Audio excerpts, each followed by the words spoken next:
Guys আজি আপোনালোকক মই এটা চাটনি বনাই দেখুৱাম, গতিকে ভাল পালে আপোনালোকে খাই চাব। বলক নাৰিকলৰ চাটনি এটা বনাওঁ আজি আপোনালোকক দেখাম, আৰু আপোনালোকে বনাই এনেকৈ খাব।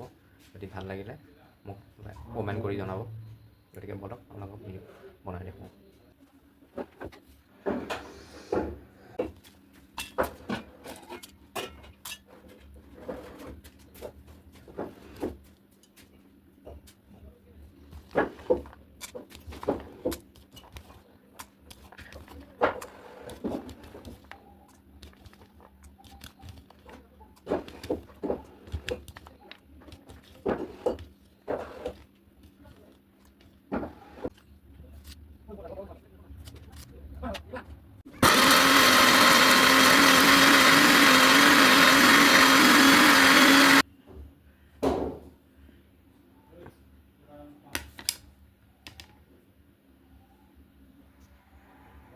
গাইজ এনেকৈ বনাই খাব, আৰু আপোনালোকে ভাতৰ লগত হওক, পুৰিৰ লগত হওক, দচাৰ লগত হওক আপোনালোকে পৰিৱেশন কৰিব পাৰিব চাটনিটো খাই। কেনেকুৱা পালে জনাব।